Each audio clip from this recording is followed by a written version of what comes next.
Let's Talk Diz, a show that gives you everything you need to know to help make your Disney vacation as magical as can be in just about 20 minutes. I'm your host, Jeff Coviello. With me each week is Disney Master Sandy from Easy Diz by Instant Impressions Travel Services. Sandy, how you doing this week? I am great, and I am so excited for tonight's show. Well, we got a chance to experience something together, and it is a traveling exhibit that right now gets to teach us a whole lot of stuff. It really speaks to that edutainment factor that you and I have talked about a ton on this show and a ton behind the scenes as well. Tonight's show's a little bit different. We had a chance to visit the Liberty Science Center over in New Jersey, where Sandy and I live, and we went and saw an exhibit called The Science Behind Pixar. And so rare that you and I are together to do a show. It was awesome to see you and your family and to see this amazing, amazing exhibit. I want to thank Liberty Science Center for hosting us and give the quick disclaimer that while they did host us, they have not in any way asked for anything specific in tonight's show. Our opinions are totally our own. This is really us outside of the true Disney bubble, but you'll hear tonight how wowed Jeff and I were by the exhibit, and then a little bonus that the Science Center gave us also related to Disney. So I have so many things that I can say about this because it's fresh off of it. We experienced this thing not too long ago. But before I start to give my opinion, you start to give yours. Tell us where and when this particular exhibit is taking place. So you may have seen this in the news. It's been traveling for a while. There are actually two identical exhibits touring. One is going all over the U.S. One is touring all over internationally. Right now, through May the 5th, it is at the Liberty Science Center in Jersey City, New Jersey. And it is also in Valencia, Spain for our international listeners. Because when we think of the Liberty Science Center in Jersey City, we also think of Valencia, Spain. They're just sister cities, essentially, is what we're going with. And I want to give a shout out, major kudos to the Museum of Science in Boston. They were actually the originators of this exhibit, and they created these two matching exhibits in collaboration with Pixar, and they were the original host of this awesome experience. Now, as we've come to know, this exhibit is in the Liberty Science Center. It's going through May 5th, correct?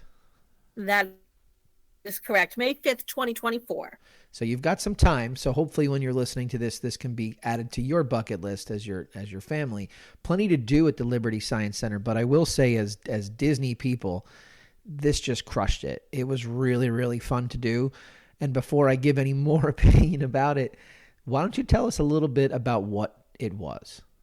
Well, I will also say that if you read the preview for it, it says that you should allocate 30 to 40 minutes. And I will tell you that that's a lie. Jeff and I are going to work really hard not to talk about it for 30 minutes because we definitely could. Yeah. If you are that Disney fan, and we'll talk about who we think is perfect for this, you could easily spend anywhere from an hour to 3 hours in this exhibit. So don't cut yourself short.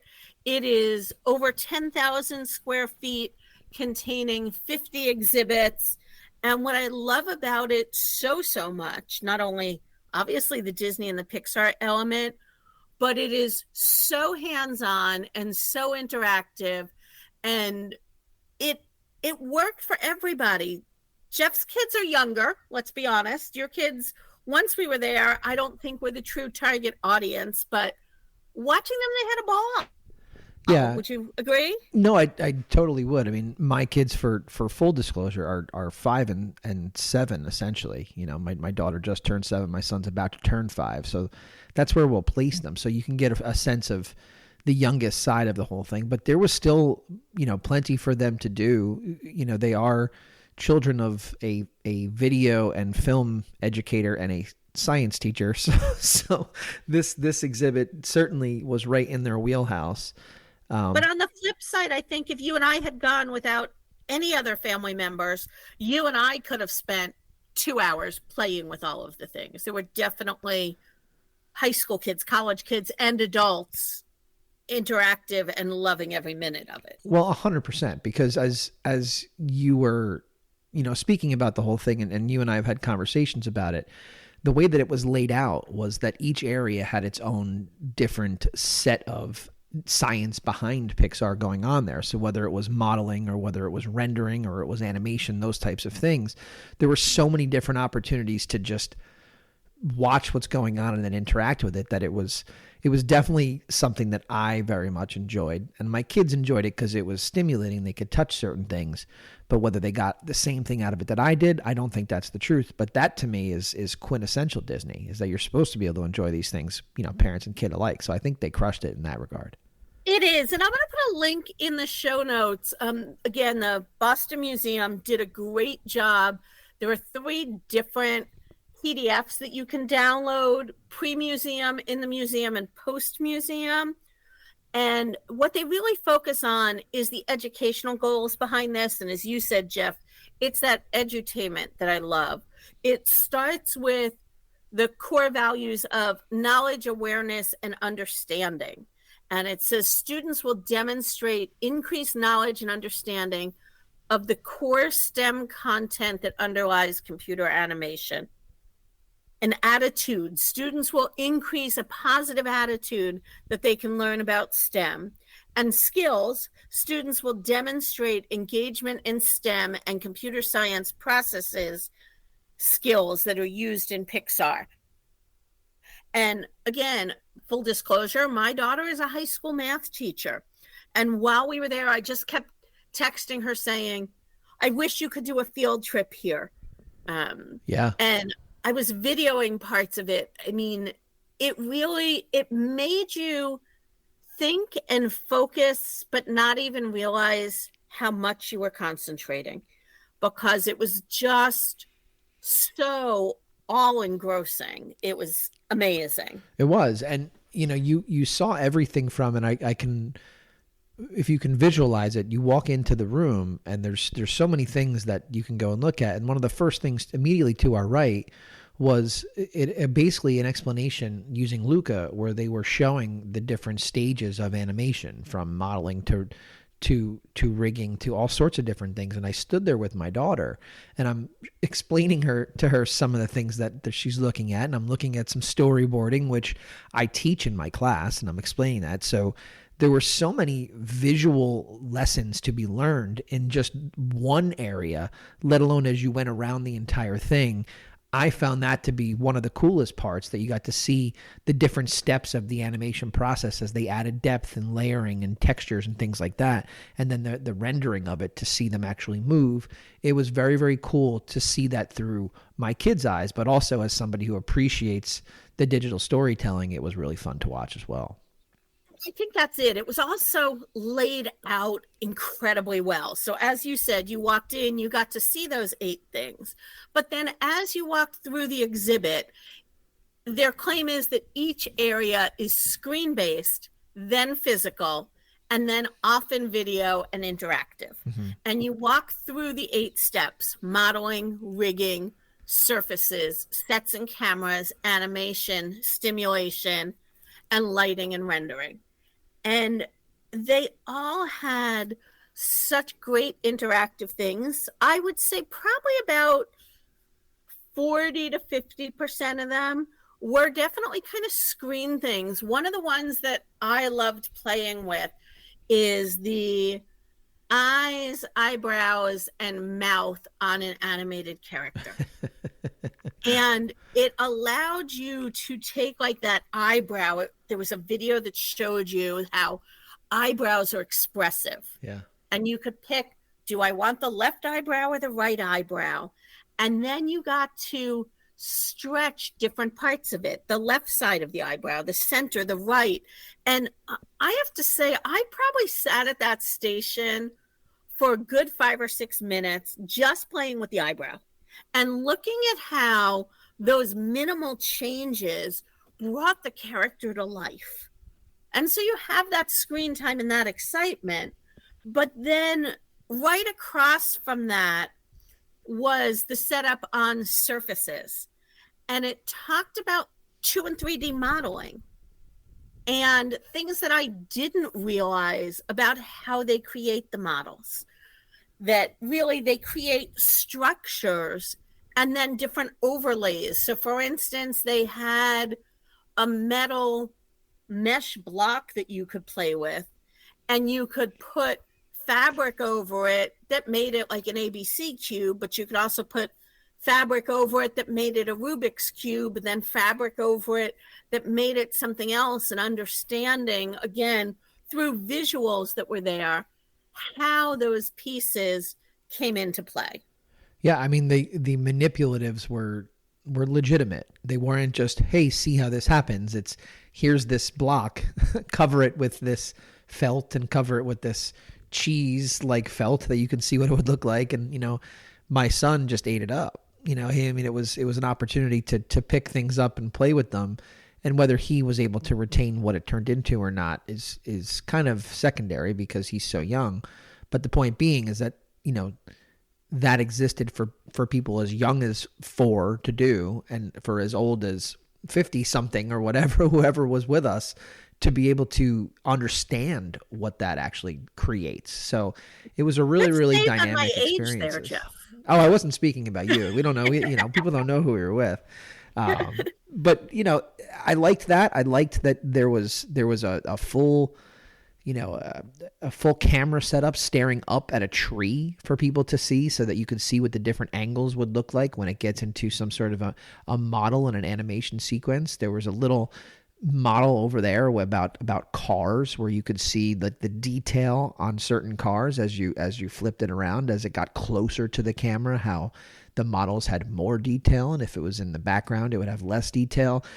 These are all things that I would go over as a teacher, but to get a chance to see it in a full-blown model and to show my children, it was really a cool experience. I really enjoyed a lot of the modeling that then you could speak to and really teach. It was a lot of fun. And one of the other things that I loved is in between some of these stages, they had more screens, and you were like, well, this doesn't have any manipulative. I want to do the hands-on thing. But if you could control yourself and stand still long enough, what it was an Imagineer giving a 2 to 4 minute presentation on how they fully brought that element to life. So, for example, the modeling one that I watched was phenomenal.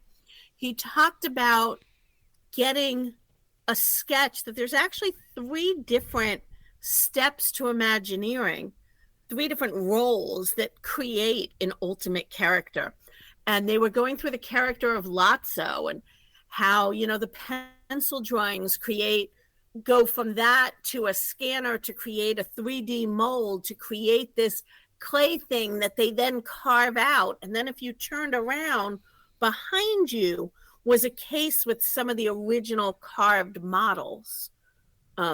Just amazing. And again, if you're a math person, I moved on to the one about rigging, and it talked about angles, and then you could play with the different angles and the perspectives. One of the things that I thought your daughter had incredible patience for was the lighting display. Yeah.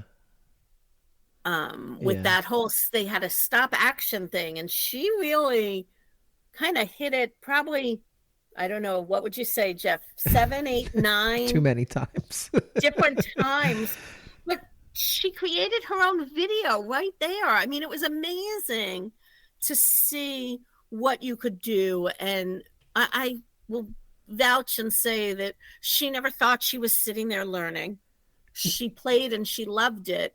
But it's why I do think for those that have that background or are possibly looking for that as a career path, you could probably go for multiple days and love this.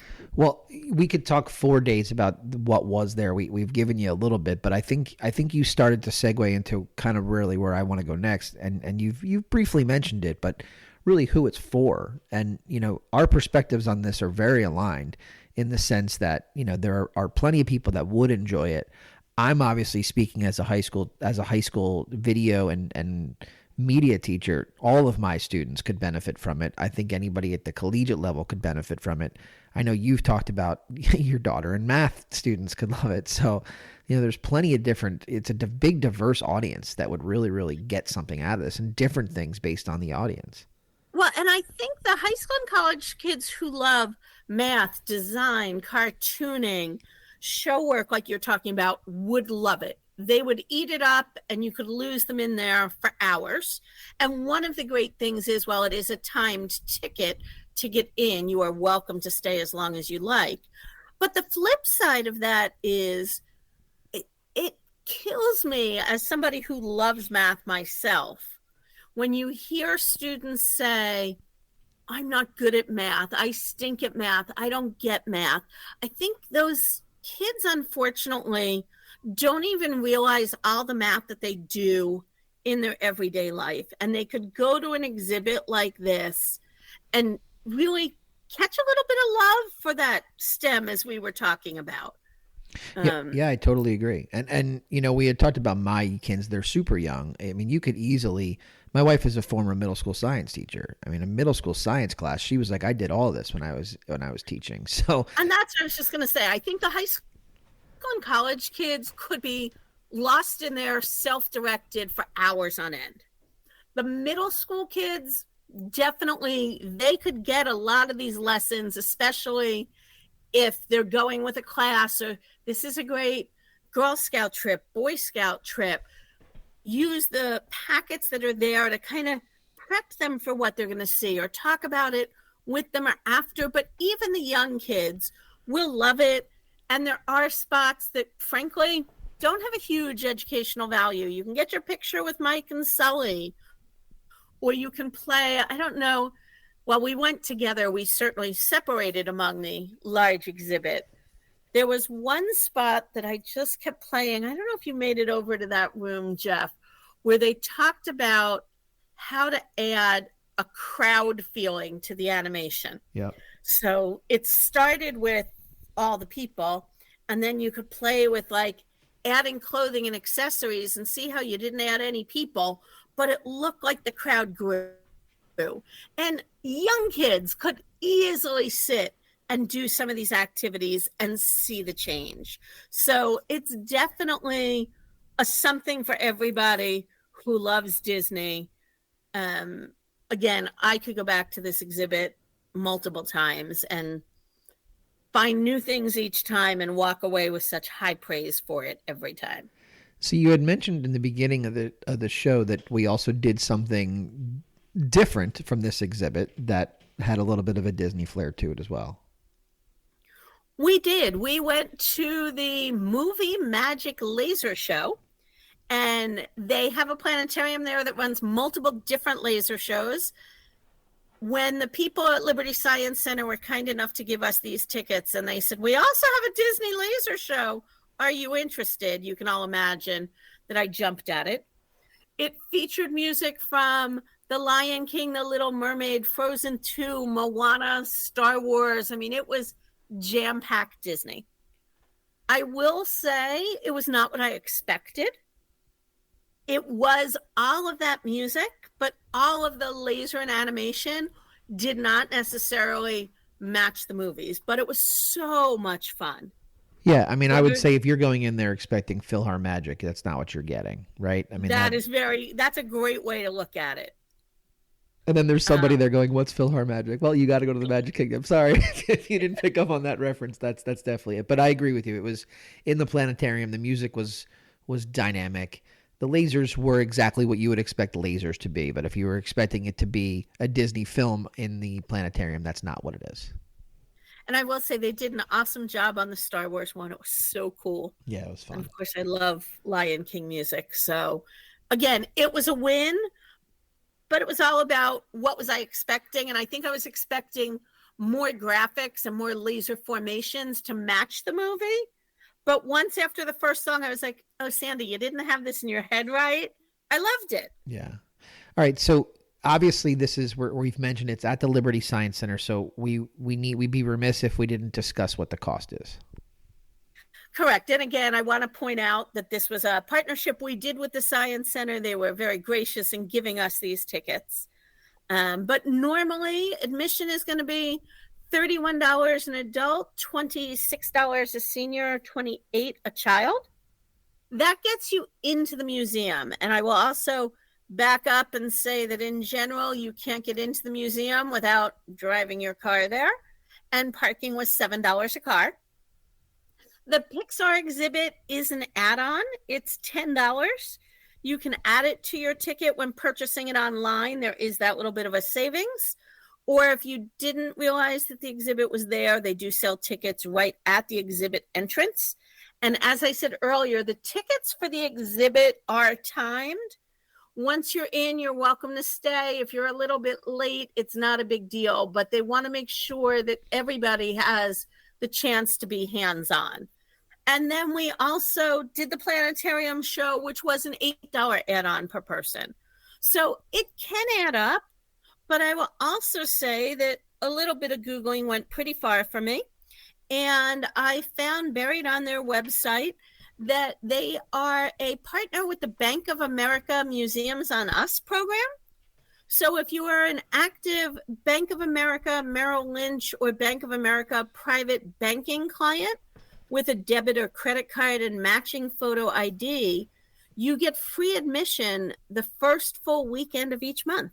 Huh. So you could get into the museum for free and then just do the Pixar add-on and or the planetarium add-on, really bringing the cost down. And depending on the age of your children, there was so much else in the museum. I would say that those two elements were maybe 20% in the museum. So while that's what I went for, you could certainly spend, 5, 6, 7 hours there. I do just recommend that you double check their calendar before you go. And again, advanced tickets online have both a monetary savings and a time savings when you get there, but they are not open every day. So you don't want to, pile everybody in the car and head to Jersey City and find that they are closed your day. I agree. That would not be great. All right, we're coming to the end of the program. Anything else you want to mention tonight before we say goodbye? As I was weeding through all of the materials that the Boston Science Center provided, they had a link to the Khan Academy classes on Pixar animation. And so if you're in our listening area and you're not near New Jersey or Valencia, Spain, and you don't know the exhibit coming to you, check out what they've got on Khan Academy. It was really cool as well. I didn't make it all the way through, but it had a great start or a great addition if you want to go that route. The last thing I'm going to close with, and generally this would not be a me statement, if you're a purist and you hate change like I do, you're not going to love what I say, but Jeff and I talked about this a bit, and we'll discuss it with you guys now for a minute or two. I can't even count how many times we said to each other, I wish this was in the Disney parks. Mm-hmm. I wish, whether it's one man's dream or somewhere else, that they really gave you that interactive feeling, because everybody was so immersed with what is animation. I feel like we've lost some of that in the studios itself. And we used to have a lot more of that with the Animation Academy being there. I'm going to show how old I really am when I talk about the movie where they explain that Mushu wasn't originally going to be a dragon, and they talk you through that animation process. I miss that. And this would be a slam dunk to be packed with people all the time because it was so incredible. What are your thoughts on that? I mean, I think you nailed it. Like, we had talked about it and said it would be a perfect spot to be in Hollywood Studios, over where the Disney Junior section is. Maybe if that Little Mermaid show never comes back, it would be a perfect fit for over there. You know, you're spot on. The Epcot used to have a lot of these manipulative type of things. Old school MGM studios used to have a lot of these types of things. And I think based on having walked through it, maybe it's not identical to what they have at the Liberty Science Center, but something in this vein I think would be really, really awesome to have, especially at the studios. I think it's the perfect place for it. So I think you're spot on. Maybe when it's done with its tour and it has no home, they'll bring it to Disney Park somewhere in the world. Maybe we won't get it in Florida, but maybe it'll end up somewhere because, again, I can't speak highly enough about the quality of this exhibit, and I think every Disney fan should take the time to check it out. Well, and I thank you for reaching out to me and saying, hey, would your kids want to do this? It was right in our wheelhouse. As I said, children of a media educator and a science educator, these two worlds just collided for us, and it was a fun opportunity for me, for my family, and I got a chance to share it with you. So thanks for including us, and thanks for coming on tonight to talk about it, and I hope you have a great week. You too. And that's a wrap this week on Let's Talk Diz. If anyone you know could benefit from this or any show, please share on your Facebook and Instagram for other Disney fans to enjoy. And don't forget to reach out to the folks at Easy Diz by Instant Impressions Travel Services for any Disney destination planning. Make it a great week, and as always, keep making memories.